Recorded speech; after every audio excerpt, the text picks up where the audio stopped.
Hello friends, welcome to Prashant IAS.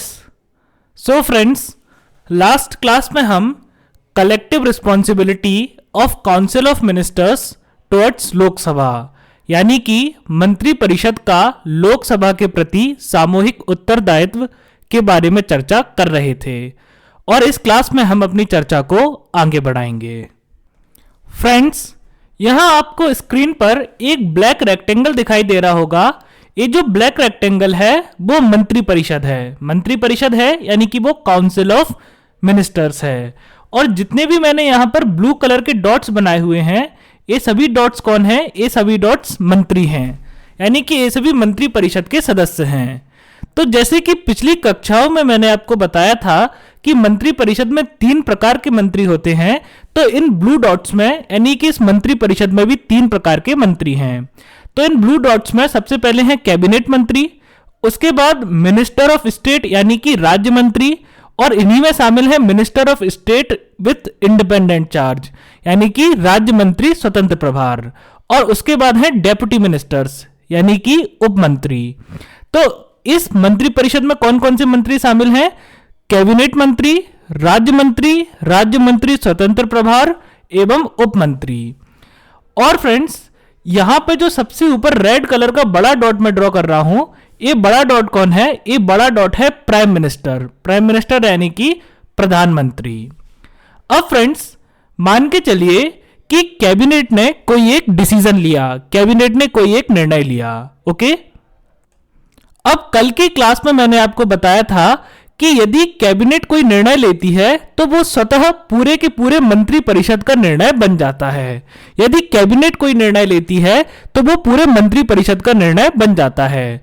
और कोई निर्णय पूरे के पूरे मंत्री परिषद का निर्णय है, इस बात का क्या अर्थ है? इस बात का अर्थ है कि उस निर्णय को प्रत्येक मंत्री ने लिया है।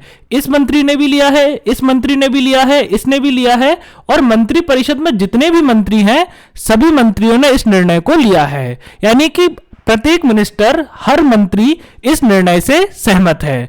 और जब प्रत्येक मंत्री इस निर्णय से सहमत है तभी यह कहा जाएगा कि इस पूरे के पूरे निर्णय को पूरे के पूरे मंत्री परिषद ने सामूहिक रूप से लिया है। इस पूरे के पूरे डिसीजन को काउंसिल ऑफ मिनिस्टर्स ने कलेक्टिवली लिया है। इस निर्णय को मंत्री परिषद ने सामूहिक रूप से लिया है। तो सामूहिक निर्णय से क्या मतलब है कि मंत्री परिषद का प्रत्येक मंत्री इस निर्णय से राजी है। काउंसिल ऑफ मिनिस्टर्स का हर मिनिस्टर इस डिसीजन से एग्री है, इस डिसीजन को सपोर्ट करता है। और जब मंत्री परिषद का प्रत्येक मंत्री इस निर्णय को सपोर्ट करेगा, इस निर्णय को समर्थन करेगा, तभी यह निर्णय पूरे के पूरे मंत्री परिषद का निर्णय कहलाएगा। तभी यह निर्णय पूरे के पूरे मंत्री परिषद का सामूहिक निर्णय कहलाएगा। अब देखते हैं आगे। अब फ्रेंड्स, मान के चलिए कि ये जो मंत्री है जिसे मैं यहां ब्लैक सर्कल में बंद कर रहा हूं, ये मंत्री कैबिनेट के किसी निर्णय के साथ सहमत नहीं है। ओके, तो कैबिनेट ने कोई निर्णय लिया, ओके, और कैबिनेट के उस निर्णय से सारे मंत्री सहमत हैं। जितने भी मंत्री हैं, मंत्री परिषद के सभी मंत्री सहमत हैं, परंतु ये वाला मंत्री जो है जिसे मैंने ब्लैक सर्कल में बंद किया है, ये मंत्री सहमत नहीं है। तो ये मंत्री क्या कह रहा है कि मैं कैबिनेट के इस निर्णय से सहमत नहीं हूं और मैं अपनी सहमति इस निर्णय को नहीं दूंगा। तो ये सबसे पहली बात क्या कह रहा है कि मैं इस निर्णय को अपनी सहमति नहीं दूंगा, मैं इस निर्णय से किसी भी प्रकार से सहमत नहीं हूं। अब फ्रेंड्स, जैसे कि मैंने आपको बताया था कि मंत्री परिषद का बॉस कौन है, तो मंत्री परिषद का बॉस है प्राइम मिनिस्टर यानी कि प्रधानमंत्री। और यदि मंत्री परिषद में कोई झगड़ा होता है, कोई परेशानी होती है, तो इस परेशानी का हल कौन निकालेगा? इस परेशानी का हल मंत्री परिषद का बॉस निकालेगा, यानी कि इस परेशानी का हल देश का प्रधानमंत्री निकालेगा। तो प्रधानमंत्री क्या करेगा? प्रधानमंत्री इस मंत्री को अपने पास बुलाएगा। ओके, तो देखिए ये मंत्री प्रधानमंत्री के पास गया और अब प्रधानमंत्री इस मंत्री से पूछेगा कि बताओ क्या समस्या है। तो ये मंत्री उनको बताएगा कि देखिए सर, मैं इस बिल से सहमत नहीं हूं, मैं इस आपके निर्णय से सहमत नहीं हूं, तो इस निर्णय को खत्म कर दिया जाए, इस निर्णय को यहीं पर खत्म कर दो और मैं इस निर्णय के साथ किसी भी कीमत पर राजी नहीं हो सकता हूं। अब प्रधानमंत्री जी कहते हैं कि ये निर्णय जो है वो देश के लिए बहुत आवश्यक है, इसलिए तुम्हें इस निर्णय के लिए राजी तो होना पड़ेगा। अब प्रधानमंत्री क्या करते हैं कि इस मंत्री को 2 चॉइस देते हैं कि आपके पास 2 चॉइस हैं। पहली चॉइस ये है कि आप बता दो आपको क्या प्रॉब्लम है और हम उन प्रॉब्लम्स को सॉल्व कर देंगे, और उसके बाद आप उस निर्णय से राजी हो जाओ। आपको किन किन पॉइंट से प्रॉब्लम है, इस निर्णय में बहुत सारे बिंदु हैं, इनमें से किन किन बिंदुओं से आपको प्रॉब्लम है, ओके। और आप अपनी प्रॉब्लम बताओ, हम आपकी प्रॉब्लम को सॉल्व कर देंगे, और उसके बाद आप इस निर्णय से राजी हो जाना, क्योंकि जब तक आप इस निर्णय से राजी नहीं होगे तब तक ये निर्णय पूरे के पूरे मंत्रिपरिषद का सामूहिक निर्णय कैसे कहलाएगा। तो अब ये मंत्री का कहता है कि नहीं सर, मैं किसी भी कीमत पर इस निर्णय से राजी नहीं हो सकता हूं। मेरी सिर्फ एक मांग है कि आप इस निर्णय को पूर्णतः रद्द कर दें, इस निर्णय को पूरी तरह से खत्म कर दें। इस निर्णय का एक भी प्रावधान, एक भी बिंदु मुझे अच्छा नहीं लगा, आप इस पूरे के पूरे निर्णय को खत्म कर दें।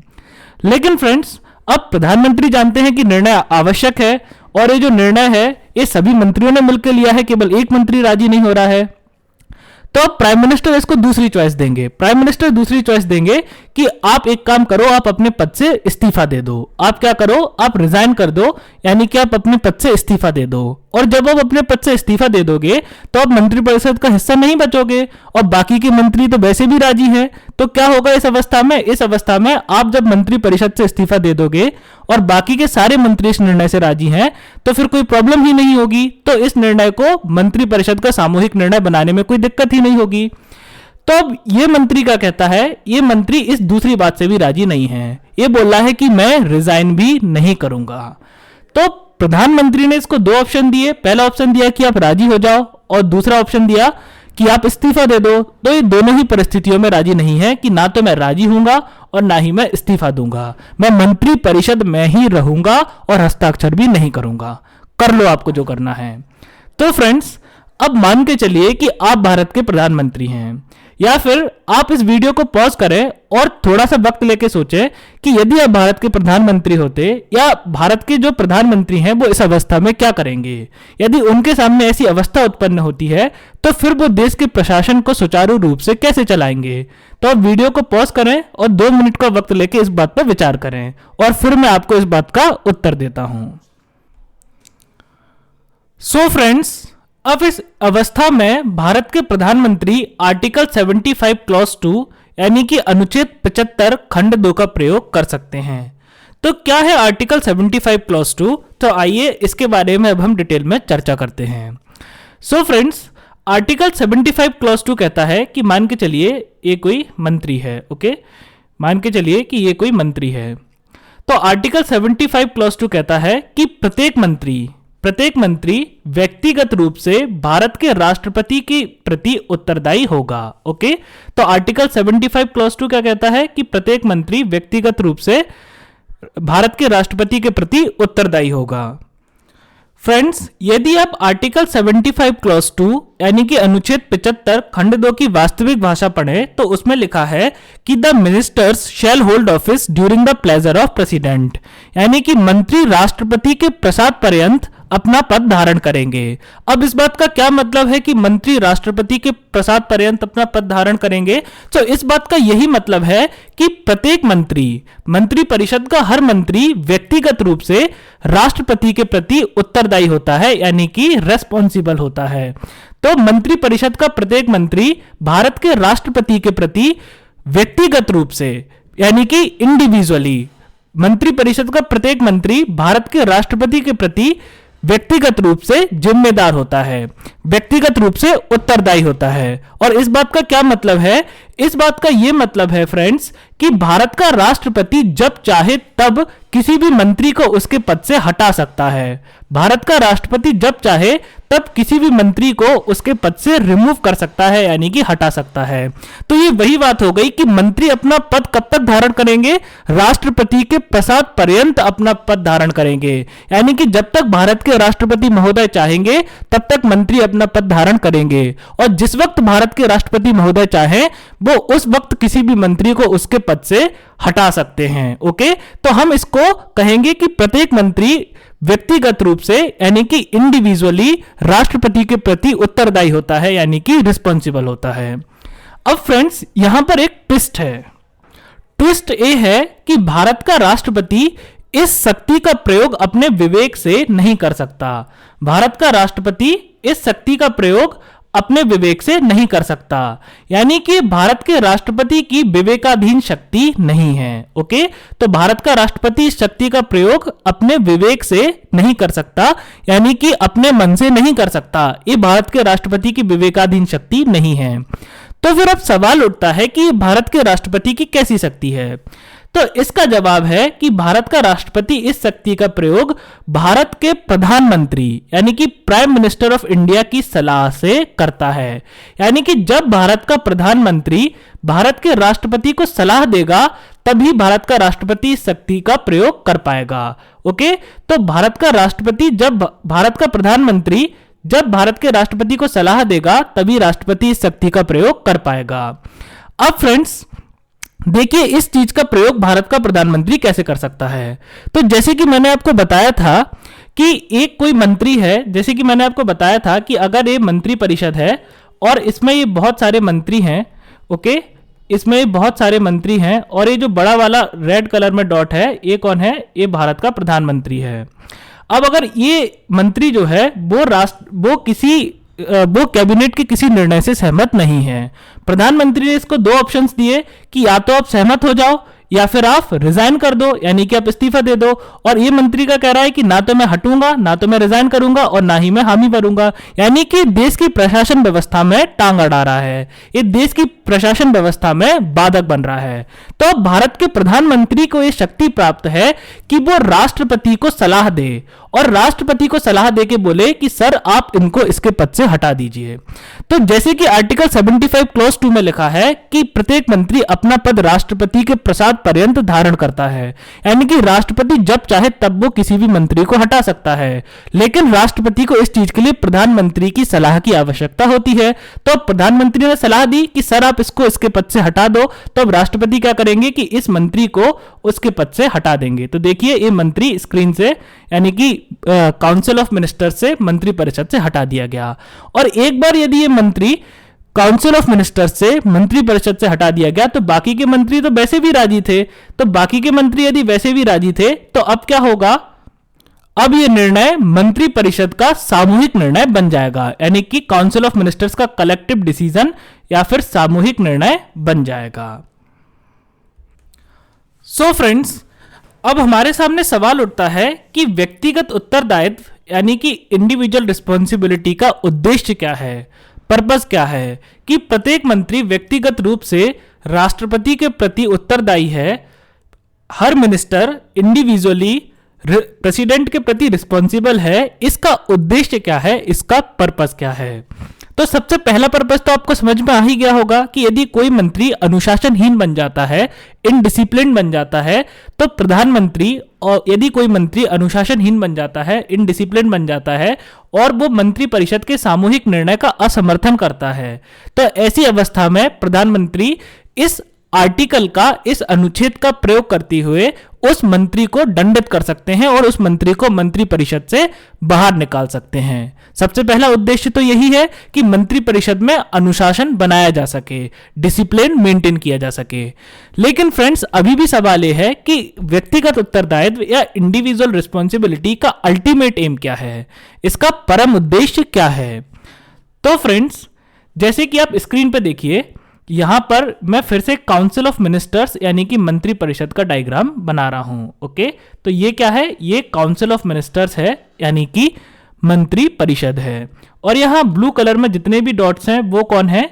ये ब्लू कलर में जितने भी डॉट्स मैं ड्रॉ कर रहा हूं ये सभी के सभी डॉट्स हैं मंत्री, अलग अलग मंत्री, यानी कि कैबिनेट मंत्री, राज्य मंत्री स्वतंत्र प्रभार एवं उप मंत्री। और ये जो लाल कलर में बड़ा डॉट है ये कौन है? ये प्रधानमंत्री है यानी कि प्राइम मिनिस्टर है। अब फ्रेंड्स मैंने आपको कल की क्लास में बताया था या फिर उससे पहले मैंने आपको बताया था कि मंत्री परिषद अपने कार्यों के लिए, अपने निर्णयों के लिए सामूहिक रूप से लोकसभा के प्रति उत्तरदायी होता है। ओके, तो मंत्री परिषद जो है वो सामूहिक रूप से लोकसभा के प्रति रिस्पॉन्सिबल होता है या फिर उत्तरदायी होता है। और मंत्रिपरिषद सामूहिक रूप से लोकसभा के प्रति उत्तरदायी होता है, इस बात का क्या अर्थ है कि लोकसभा मंत्रिपरिषद को दंडित कर सकती है। यदि लोकसभा को मंत्रिपरिषद का कोई कार्य अच्छा नहीं लगता तो लोकसभा मंत्रिपरिषद को हटा भी सकती है। ओके, तो यानी कि मैंने आपको समझाया था कि पूरी की पूरी मंत्रिपरिषद सामूहिक रूप से एक साथ लोकसभा के प्रति उत्तरदायी होती है। यानी कि यदि मंत्रिपरिषद का कोई निर्णय गलत जाता है, यदि मंत्रिपरिषद का कोई निर्णय लोकसभा में परास्त हो जाता है, तो ऐसी अवस्था में पूरे के पूरे मंत्रिपरिषद को दंडित एक साथ किया जाता है, किसी एक मंत्री को नहीं। पूरे के पूरे मंत्रिपरिषद को एक साथ दंडित किया जाता है और उन सभी को एक साथ उनके पद से हटाया जा सकता है। ओके, अब फ्रेंड्स, मंत्रिपरिषद, मैंने आपको बताया था कि मंत्रिपरिषद सामूहिक रूप से लोकसभा के प्रति उत्तरदायी है। तो मंत्रिपरिषद सामूहिक रूप से लोकसभा के प्रति उत्तरदायी कब होगा? जब मंत्रिपरिषद सामूहिक रूप से निर्णय लेगा, जब काउंसिल ऑफ मिनिस्टर्स कलेक्टिवली कोई डिसीजन लेंगे। मंत्रिपरिषद सामूहिक रूप से लोकसभा के प्रति कब उत्तरदायी होगा? जब मंत्रिपरिषद सामूहिक रूप से कोई निर्णय लेंगे। और यदि मंत्रिपरिषद सामूहिक रूप से निर्णय लेते हैं, इस बात का यह अर्थ है कि मंत्रिपरिषद का प्रत्येक सदस्य ने वो निर्णय लिया हो, या फिर मंत्रिपरिषद का प्रत्येक सदस्य उस निर्णय से सहमत हो, उस निर्णय को अपना समर्थन प्रदान करता हो। और फ्रेंड्स, यदि एक भी मंत्री इस निर्णय से सहमत नहीं होता है, इस डिसीजन से सहमत नहीं होता है, जब तक एक भी मंत्रिपरिषद के निर्णय से सहमत नहीं होता है, तब तक हम उसे कलेक्टिव डिसीजन या फिर सामूहिक निर्णय नहीं कह सकते। और जब तक मंत्रिपरिषद सामूहिक रूप से निर्णय नहीं लेगी, तब तक वो सामूहिक रूप से लोकसभा के प्रति उत्तरदायी कैसे बनेगी? ओके, तो सवाल यह है कि जब तक मंत्रिपरिषद सामूहिक रूप से निर्णय नहीं लेगी, तब तक वो सामूहिक रूप से लोकसभा के प्रति उत्तरदायी कैसे बनेगी? तो मंत्रिपरिषद को लोकसभा के प्रति सामूहिक रूप से उत्तरदायी ठहराने के लिए आवश्यक होता है कि सभी मंत्री सामूहिक रूप से निर्णय लें, यानी कि किसी भी एक निर्णय विशेष का समर्थन सभी मंत्री करें। और यदि कोई विशेष मंत्री किसी निर्णय के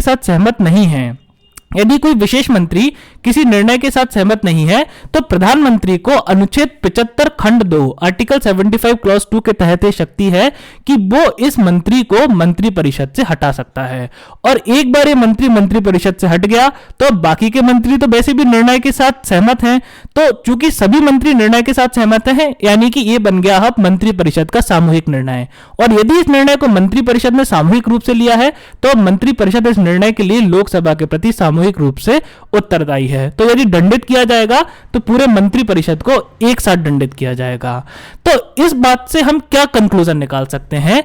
तो इस पूरी कहानी से हम ये कंक्लूजन निकाल सकते हैं कि इंडिविजुअल रिस्पॉन्सिबिलिटी या फिर व्यक्तिगत उत्तरदायित्व का अल्टीमेट एम, परम उद्देश्य होता है कलेक्टिव रिस्पॉन्सिबिलिटी, यानी कि सामूहिक उत्तरदायित्व को लागू करना। ओके, तो व्यक्तिगत उत्तरदायित्व यानी कि इंडिविजुअल रिस्पॉन्सिबिलिटी का क्या एम है? सामूहिक उत्तरदायित्व को लागू करना। क्यों? क्योंकि यदि किसी मंत्री विशेष के कारण सामूहिक उत्तरदायित्व लागू नहीं किया जा रहा हो, तो प्रधानमंत्री उस मंत्री को मंत्रिपरिषद से हटा सकता है। यानी कि सामूहिक उत्तरदायित्व, collective responsibility parliamentary form of government में, संसदात्मक शासन प्रणाली में एक बहुत ज्यादा इंपॉर्टेंट सिद्धांत होता है, बहुत ज्यादा इंपॉर्टेंट प्रिंसिपल होता है। और इस सामूहिक रिस्पॉन्सिबिलिटी, कलेक्टिव रिस्पॉन्सिबिलिटी, सामूहिक उत्तरदायित्व को लागू करने के लिए ही व्यक्तिगत उत्तरदायित्व का कॉन्सेप्ट लाया जाता है। सो फ्रेंड्स, इसके साथ ही आपका काउंसिल ऑफ मिनिस्टर्स यानी कि मंत्रिपरिषद का टॉपिक यहीं पर समाप्त होता है। सो फ्रेंड्स, आइए अब हम अगला टॉपिक शुरू करते हैं। अब हमारा अगला टॉपिक है powers and position of the prime minister of India, यानी कि भारत के प्रधानमंत्री की शक्तियां। ओके, सो आइए अब हम भारत के प्रधानमंत्री की शक्तियों के बारे में चर्चा करते हैं। सो फ्रेंड्स, यहां पर सबसे पहली बात यह आती है कि constitution of India has not discussed about the powers of prime ministers exclusively. Okay, so Constitution of India has not exclusively discussed about the powers and position of Indian Prime Minister. यानी कि भारत के संविधान ने भारत के प्रधानमंत्री की शक्तियों के बारे में प्रत्यक्ष रूप से चर्चा नहीं की है। ओके, तो सबसे पहली क्या चीज है कि भारत के संविधान ने भारत के प्रधानमंत्री की शक्तियों के बारे में प्रत्यक्ष रूप से चर्चा नहीं की है। तो इस बात का क्या मतलब है?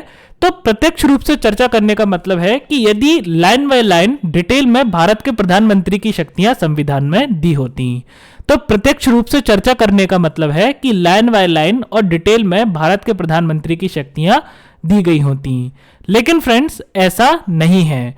तो एक्चुअल में हमारे यहाँ क्या कंडीशन है कि भारत के संविधान में भारत के प्रधानमंत्री की शक्तियों के बारे में डायरेक्टली यानी कि सीधे तौर पर चर्चा नहीं की गई है। तो इस बात को हम सिंपल भाषा में ऐसे कह सकते हैं कि भारत के संविधान में भारत के प्रधानमंत्री की शक्तियां स्पष्ट रूप से नहीं दी गई हैं। ओके, सो भारत के संविधान में भारत के प्रधानमंत्री की शक्तियां स्पष्ट रूप से नहीं दी गई हैं। अब फ्रेंड्स यहां पर एक सवाल उठता है कि जब कभी भी किसी भी चीज के बारे में कोई कंफ्यूजन हो, जब भी किसी भी चीज के बारे में कोई अस्पष्टता हो, जब भी कोई चीज स्पष्ट ना हो, तो अलग अलग लोग अपने अलग अलग विचार देते हैं, अलग अलग ओपिनियन देते हैं। ओके, तो इस बात को आप ऐसे समझें कि जब भी किसी चीज के बारे में कोई कंफ्यूजन होता है, कोई अस्पष्टता होती है, तो अलग अलग लोग अपने अलग अलग विचार देते हैं, ओपिनियन देते हैं, और उन अलग अलग विचारों से जन्म लेती हैं अलग अलग विचारधाराएं, यानी कि अलग अलग स्कूल ऑफ थॉट्स। ओके, सो अलग अलग विचारों से कौन जन्म लेता है? अलग अलग विचारधारा है, यानी कि अलग अलग स्कूल ऑफ थॉट। अब यदि हम भारत के प्रधानमंत्री के बारे में बात करें, यानी कि प्राइम मिनिस्टर ऑफ इंडिया के बारे में बात करें, तो जैसे कि मैंने आपको बताया कि भारत के संविधान में स्पष्ट रूप से भारत के प्रधानमंत्री की शक्तियां नहीं दी गई हैं।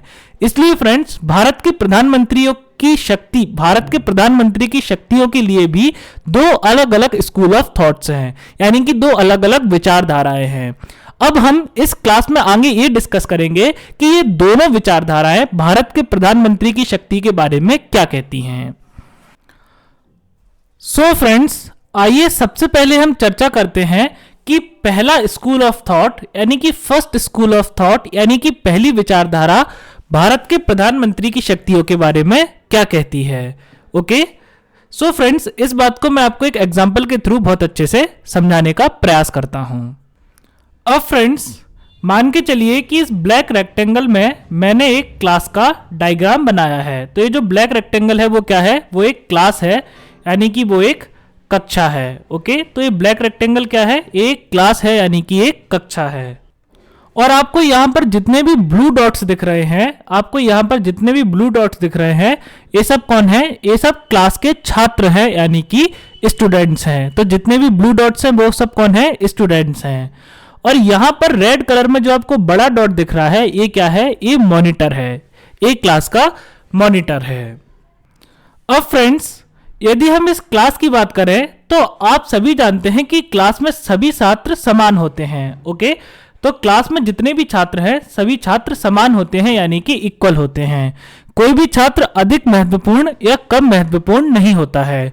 जितने भी छात्र पढ़ते हैं वो सभी छात्र समान होते हैं, वो सभी समान महत्व के होते हैं। कोई भी कम महत्वपूर्ण या ज्यादा महत्वपूर्ण नहीं होता है। कोई भी छात्र कम शक्तिशाली या ज्यादा शक्तिशाली नहीं होता है। तो यदि मैं क्लास में अलग अलग छात्रों के, अलग अलग स्टूडेंट्स के महत्व की बात करूं तो आप कहेंगे कि सर क्लास में तो सभी बच्चे एक से होते हैं, क्लास में तो सभी बच्चे समान होते हैं, यानी कि क्लास में जितने भी बच्चे हैं उनमें से कोई भी ना तो कम महत्वपूर्ण है और ना ही वो ज्यादा महत्वपूर्ण है, सारे के सारे बच्चे समान हैं।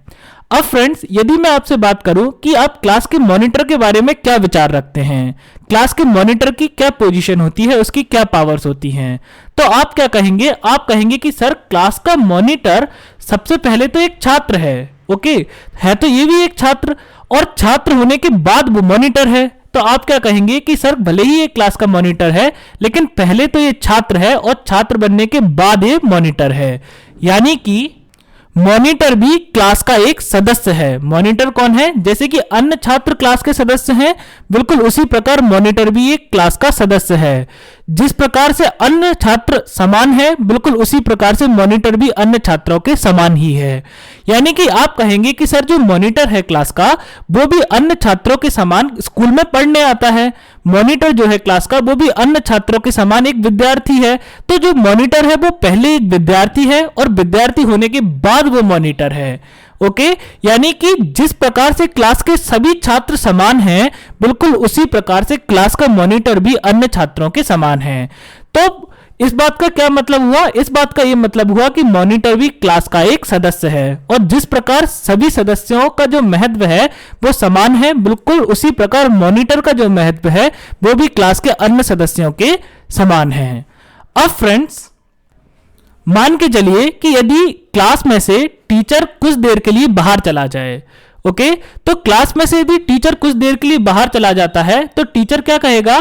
टीचर मॉनिटर से कहेगा कि आप बच्चों में डिसिप्लिन मेंटेन रखना और उन बच्चों के नाम मुझे बताना जो कि पढ़ाई नहीं कर रहे थे या फिर जो कि इनडिसिप्लिन कर रहे थे, जो कि अनुशासन भंग कर रहे थे। ओके, तो जब टीचर क्लास में नहीं होगा तो टीचर क्या करेगा? टीचर मॉनिटर को एक जिम्मेदारी सौंप के जाएगा कि आप क्लास में अनुशासन व्यवस्था बनाए रखें। उसके अलावा मान के चलिए यदि टीचर को क्लास का कोई होमवर्क देना है तो टीचर मॉनिटर के थ्रू भी क्लास को होमवर्क दे सकता है। टीचर क्या करेगा? टीचर मॉनिटर को वो होमवर्क बता देगा और फिर मॉनिटर इस क्लास को वो होमवर्क बता देगा। मान के चलिए फ्रेंड्स कि यदि स्कूल के जो प्रिंसिपल हैं वो यदि इस क्लास के बच्चों के बारे में कुछ जानना चाहते हैं तो वो क्या करेंगे? या तो वो क्लास के सभी बच्चों से बात करेंगे या फिर उनके लिए बेहतर है कि वो डायरेक्ट मॉनिटर से बात कर लें। तो इस सब डिस्कशन से आप क्या निष्कर्ष निकाल सकते हैं? इस सब डिस्कशन से आप ये निष्कर्ष निकाल सकते हैं कि मॉनिटर क्या है? मॉनिटर क्लास का लीडर है। मॉनिटर क्या है? क्लास का नेता है। वो क्लास का रिप्रेजेंटेटिव है, यानी कि वो क्लास का प्रतिनिधि है। ओके, तो इस क्लास को किसके नाम से जाना जाएगा? इस क्लास के मॉनिटर के नाम से जाना जाएगा। यदि प्रिंसिपल को इस क्लास से बात करनी है तो वो पहले प्रयास करेगा कि मॉनिटर से बात कर ली जाए। क्यों? क्योंकि इतने सारे लोगों से बात करने से बेहतर है कि एक से बात की जाए, एक व्यक्ति ज्यादा क्लियर बात करेगा। ओके, तो मॉनिटर क्या है? मॉनिटर एक क्लास का रिप्रेजेंटेटिव है, वो क्लास का फेस है। ओके फ्रेंड्स, इस प्रिंसिपल को हम कहते हैं प्राइमस इंटर पेरेस। तो इस प्रिंसिपल को हम क्या कहते हैं? इस प्रिंसिपल को हम कहते हैं प्राइमस इंटर पेरेस। और प्राइमस इंटर पेरेस का क्या मतलब होता है?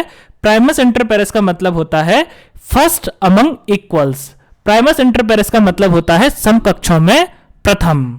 सो प्राइमस इंटर पेरेस का क्या मतलब होता है? प्राइमस इंटर पेरेस का मतलब होता है समकक्षों में प्रथम, यानी कि फर्स्ट अमंग इक्वल्स, यानी कि जितने भी लोग हैं सभी लोग इक्वल हैं, सभी लोग समान हैं। मॉनिटर भी सभी विद्यार्थियों के समान है, लेकिन वो इन विद्यार्थियों का इस क्लास का फेस है, वो इस क्लास का चेहरा है, यानी कि वो इस क्लास का कौन है? रिप्रेजेंटेटिव है, प्रतिनिधि है। यानी कि मॉनिटर जो है वो सभी क्लास के बच्चों के समान महत्व का ही है, लेकिन वो उन सभी बच्चों में क्या है? प्रथम है, यानी कि वो समकक्षों में प्रथम है, फर्स्ट अमंग इक्वल्स है। उसका महत्व जो है सभी बच्चों के समान है, वो भी क्लास का एक सदस्य है, लेकिन वो क्या है? सभी बच्चों में प्रथम है, यानी कि समकक्षों में प्रथम है, समकक्षों में प्रधान है, यानी कि फर्स्ट अमंग इक्वल्स है। अब फ्रेंड्स, इस कॉन्सेप्ट को जब हम भारत के प्रधानमंत्री पे अप्लाई करेंगे तो आप पहली विचारधारा यानी कि फर्स्ट स्कूल ऑफ थॉट को बड़े ही आसानी से समझ जाएंगे। सो फ्रेंड्स, इस कॉन्सेप्ट को समझने के लिए अब हम क्लास की तुलना करेंगे काउंसिल ऑफ मिनिस्टर्स से, यानी कि मंत्री परिषद से। सभी छात्रों की तुलना करेंगे मंत्रियों से, यानी कि आप मान के चलिए कि अब ये क्लास नहीं, ये मंत्री परिषद है, ये सभी छात्र नहीं, ये सभी मंत्री हैं। और जो ये मॉनिटर है, मॉनिटर कौन है? मॉनिटर प्रधानमंत्री है। तो हम मॉनिटर की तुलना करेंगे प्राइम मिनिस्टर यानी कि प्रधानमंत्री से। और जब आप इन सब की तुलना करेंगे तो आप बड़ी ही आसानी से समझ जाएंगे कि पहली विचारधारा यानी कि फर्स्ट स्कूल ऑफ थॉट क्या कहता है। So first school of thought कहता है, यानी कि पहली विचारधारा कहती है कि prime minister is a member of council of ministers, though being the face of council of ministers he can be called as first among equals, means primus inter pares. तो पहली विचारधारा क्या कहती है कि जो प्रधानमंत्री है वो भी काउंसिल ऑफ मिनिस्टर्स यानी कि मंत्री परिषद का एक सदस्य ही है। जैसे कि अन्य मंत्री परिषद के सदस्य हैं, बिल्कुल उसी प्रकार प्रधानमंत्री भी मंत्री परिषद का एक सदस्य है। तो प्रधानमंत्री का महत्व जो है वो अन्य मंत्रियों के समान ही है।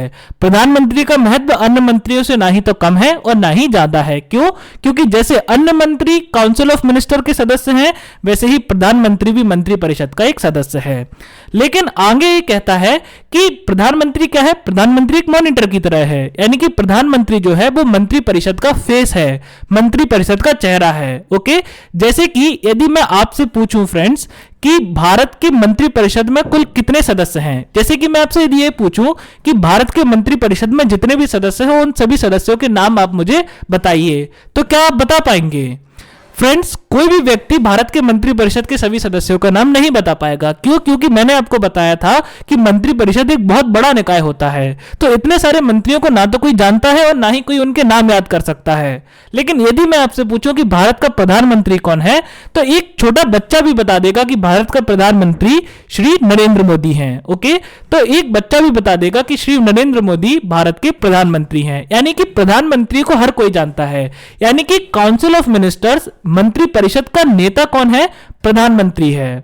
तो फ्रेंड्स, प्रधानमंत्री जो है वो मंत्रिपरिषद का नेता है, मंत्रिपरिषद का बॉस है। यानी कि वो मंत्रिपरिषद का क्या है? मंत्रिपरिषद का रिप्रेजेंटेटिव है, प्रतिनिधि है। और चूंकि वो मंत्रिपरिषद का प्रतिनिधि है, मंत्रिपरिषद को उसके नाम से जाना जाता है, इसलिए उसे हम बोलेंगे फर्स्ट अमंग इक्वल्स। क्या बोलेंगे हम उसे हम बोलेंगे first among equals. First among equals यानी कि समकक्षों में प्रथम। ओके, तो फर्स्ट अमंग इक्वल्स का क्या मतलब है? समकक्षों में प्रथम। यानी कि जितने भी मंत्री हैं उनका महत्व प्रधानमंत्री से ना तो कम है और ना ही ज्यादा है। बिल्कुल उसी प्रकार प्रधानमंत्री का महत्व ना तो अन्य मंत्रियों से कम है और ना ही ज्यादा है। सभी मंत्रियों का महत्व समान है। लेकिन प्रधानमंत्री जो है वो सभी मंत्रियों में पहला है, यानी कि वो समकक्षों में प्रथम है, फर्स्ट अमंग इक्वल्स है। ओके, और इसे हम क्या बोलते हैं? इसे हम बोलते हैं प्राइमस इंटर पेरस। क्या बोलते हैं? Primus inter पेरस। अब फ्रेंड्स, आइए हम चर्चा करते हैं सेकंड स्कूल ऑफ थॉट, यानी कि प्रधानमंत्री की शक्तियों के बारे में सेकंड स्कूल ऑफ थॉट यानी कि दूसरी विचारधारा क्या कहती है। सो फ्रेंड्स, अब फिर से मैं आपको एक एग्जाम्पल के थ्रू बहुत ही आसानी से समझाऊंगा कि सेकंड स्कूल ऑफ थॉट यानी कि दूसरी विचारधारा प्रधानमंत्री की शक्तियों के बारे में क्या कहती है। तो फ्रेंड्स, यहां पर आप ब्लैक कलर में एक डायग्राम देख सकते हैं। ये क्या है? एक आर्क है। अब आर्क क्या होता है? आर्क यानी कि एक टाइप का स्ट्रक्चर है, जैसे कि हम अपने घर की छतों पे बना लेते हैं ना आर्क्स, और उनके नीचे आराम से छाया में कुर्सी डाल के बैठते हैं, है ना। तो ये उसी टाइप से एक आर्क है। आर्क मतलब जैसे कि आपने बहुत सारे घरों की छतों पे देखा होगा कि लोग ऐसे स्ट्रक्चर्स बनवाते हैं और उनके नीचे आराम से छाया के लिए कुर्सी डाल के बैठते हैं। ओके, तो ये क्या है? एक आर्क है। या अगर आपको आर्क समझ नहीं आ रहा हो तो आप इतना समझ लें कि ये एक ईंट पत्थर का क्या है? एक स्ट्रक्चर है। एक ईंट पत्थर का एक स्ट्रक्चर है। ओके, और ये जो चीज है ये क्या है? ये इस आर्क का चीफ स्टोन है। तो ये चीज क्या है? ये चीज इस आर्क की चीफ स्टोन है। चीफ स्टोन यानी कि इसकी आधारशिला है। ओके, सो ये क्या है? ये इस आर्क का चीफ स्टोन है, यानी कि इसकी आधारशिला है। ओके, तो और ये जो मैंने ब्लू लाइन में बनाया है ये क्या है? ये मान के चलिए एक ग्राउंड है या फिर एक छत है, जो भी आप इसको मानना चाहें। आप इसे ग्राउंड मानना चाहें ग्राउंड मान सकते हैं, छत मानना चाहें छत मान सकते हैं। ओके, तो ये क्या है? सबसे ऊपर ब्लैक कलर में एक आर्क है, यानी कि एक छाया के लिए बनाया हुआ स्ट्रक्चर है। और ये जो मैंने यहाँ पे लाल कलर में बनाया हुआ है ये क्या है? ये इस आर्क का चीफ स्टोन है, यानी कि इसकी आधारशिला है। ओके, ये इस आर्क की क्या है? ये इस आर्क की आधारशिला है। अब फ्रेंड्स, एक बात मैं आपसे पूछूंगा, मैं आपसे एक प्रश्न पूछूंगा। इस पूरे के पूरे आर्क का सबसे महत्वपूर्ण हिस्सा कौन सा है? ऐसा कौन सा हिस्सा है जिसके बिना ये आर्क सरवाइव नहीं कर पाएगा? ये आर्क अपना जीवन, इस आर्क का जीवन खत्म हो जाएगा। ओके, तो इस आर्क में सबसे महत्वपूर्ण चीज कौन सी है? इस आर्क में सबसे महत्वपूर्ण चीज कौन सी है? सो फ्रेंड्स, मान के चलिए यदि ये आर्क यहां से टूट जाता है थोड़ा बहुत, ओके, यदि हम मान ले आर्क यहां से थोड़ा बहुत टूट जाता है तो भी इसका इतना हिस्सा तो बकाया रहेगा। ओके, और जो भी व्यक्ति इसके नीचे आके बैठेगा उसको छाया प्राप्त होगी। लेकिन फ्रेंड्स, मान के चलिए कि यदि इस आर्क की जो चीफ स्टोन है यानी कि आधारशिला है ये टूट जाती है। यदि इस आर्क की चीफ स्टोन यानी कि आधारशिला टूट जाती है तो क्या होगा, ये पूरा का पूरा आर्क जमीन पर गिर पड़ेगा और पूरा का पूरा आर्क टूट जाएगा। यानी कि आर्क का अस्तित्व, आर्क का सर्वाइवल किस पर निर्भर है, इस आर्क का सर्वाइवल, इस आर्क का अस्तित्व निर्भर है उसके आधारशिला पे, उसके चीफ स्टोन पे। ओके, तो इस आर्क में सबसे महत्वपूर्ण हिस्सा कौन सा है, इस आर्क में सबसे महत्वपूर्ण हिस्सा है उसका चीफ स्टोन यानी कि उसकी आधारशिला। क्यों? क्योंकि यदि किसी भी कारण से आधारशिला टूट जाती है या फिर उसकी आधारशिला गिर जाती है तो पूरा का पूरा आर्क भी टूट जाएगा, पूरा का पूरा आर्क भी जमीन पर गिर जाएगा। यानी कि आर्क का जीवन किस पर निर्भर है, आर्क का जीवन निर्भर है उसकी आधारशिला पर। तो फ्रेंड्स, अब दूसरे स्कूल ऑफ थॉट को समझने के लिए हम आर्क को कंपेयर करेंगे मंत्री परिषद यानी कि काउंसिल ऑफ मिनिस्टर्स से। ओके, तो ये आर्क क्या है, ये आर्क है मंत्री परिषद। और जो चीफ स्टोन मैंने आपको बताया, ये चीफ स्टोन क्या है, ये चीफ स्टोन है प्रधानमंत्री यानी कि प्राइम मिनिस्टर। चीफ स्टोन क्या है, चीफ स्टोन है प्रधानमंत्री यानी कि प्राइम मिनिस्टर। और आर्क क्या है, मंत्री परिषद यानी कि काउंसिल ऑफ मिनिस्टर्स। तो सेकंड स्कूल ऑफ थॉट कहता है कि प्रधानमंत्री जो है, प्राइम मिनिस्टर जो है, वो मंत्री परिषद की, काउंसिल ऑफ मिनिस्टर्स की आधारशिला है, चीफ स्टोन है। प्राइम मिनिस्टर जो है, प्रधानमंत्री जो है, वो मंत्री परिषद की आधारशिला है यानी कि चीफ स्टोन है। तो यदि मंत्री परिषद को सरवाइव करना है, मंत्री परिषद को अस्तित्व में रहना है, तो प्रधानमंत्री का अस्तित्व में रहना परम आवश्यक है। मंत्री परिषद का पूरा अस्तित्व, मंत्री परिषद का पूरा सर्वाइवल प्रधानमंत्री पर निर्भर करता है। तो सेकंड स्कूल ऑफ थॉट के अकॉर्डिंग आप क्लियरली कंक्लूड कर सकते हैं, ये निष्कर्ष निकाल सकते हैं कि प्रधानमंत्री जो है वो मंत्री परिषद में सबसे अधिक महत्वपूर्ण है। अन्य मंत्रियों का महत्व प्रधानमंत्री से बहुत कम है और प्रधानमंत्री का महत्व अन्य मंत्रियों से बहुत अधिक ज्यादा है। प्रधानमंत्री सबसे महत्वपूर्ण मंत्री है, सबसे शक्तिशाली मंत्री है और प्रधानमंत्री का महत्व सभी के सभी मंत्रियों से सबसे ज्यादा है। क्यों? क्योंकि प्रधानमंत्री पूरे के पूरे मंत्री परिषद की आधारशिला है। तो दूसरी विचारधारा यह कहती है कि प्रधानमंत्री समकक्षों में प्रधान नहीं है, प्रधानमंत्री सबसे अधिक शक्तिशाली है, प्रधानमंत्री सबसे अधिक शक्तिशाली है। बाकी के जितने भी मंत्री हैं वो प्रधानमंत्री से कम महत्व के हैं और प्रधानमंत्री सबसे ज्यादा महत्व का है। क्यों? क्योंकि पूरे के पूरे मंत्री परिषद का जो अस्तित्व है वो किस पर निर्भर करता है, वो प्रधानमंत्री पर निर्भर करता है। अब फ्रेंड्स, यदि हमने ये कहा है कि जो प्रधानमंत्री है वो मंत्री परिषद की आधारशिला है, उसका चीफ स्टोन है और मंत्री परिषद का जो अस्तित्व है वो प्रधानमंत्री पर निर्भर करता है, तो अब इस बात को हमें प्रूफ भी करना पड़ेगा। तो सबसे पहले फ्रेंड्स, अगर आप संविधान का आर्टिकल 74 यानी कि अनुच्छेद 74 पढ़ते हैं तो आर्टिकल 74 में क्लियरली दिया गया है कि prime minister is the head of council of ministers. Okay, तो यदि आप आर्टिकल 74 पढ़ें तो उसमें दिया गया है कि council of ministers is headed by prime minister, यानी कि मंत्री परिषद जो है, काउंसिल ऑफ मिनिस्टर्स जो है, उसका हेड कौन है? काउंसिल ऑफ मिनिस्टर्स का हेड है प्राइम मिनिस्टर यानी कि प्रधानमंत्री। ओके, तो काउंसिल ऑफ मिनिस्टर्स यानी कि मंत्री परिषद का हेड कौन है? प्राइम मिनिस्टर है, प्रधानमंत्री है। तो आर्टिकल 74 सबसे पहले इस बात को डिक्लेयर कर देता है कि बॉस कौन है, हु इज द बॉस? तो prime minister is the boss. Okay, so article 74 इस बात को डिक्लेयर कर देता है कि बॉस कौन है? प्रधानमंत्री बॉस है। काउंसिल ऑफ मिनिस्टर्स यानी कि मंत्री परिषद का मुखिया कौन है?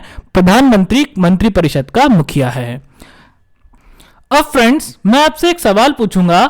मेरा सवाल है कि यदि भारत के प्रधानमंत्री अपने पद से इस्तीफा दे देते हैं, ओके, तो पहली कंडीशन क्या है कि भारत के प्रधानमंत्री अपने पद से रिजाइन कर दें यानी कि इस्तीफा दे दें।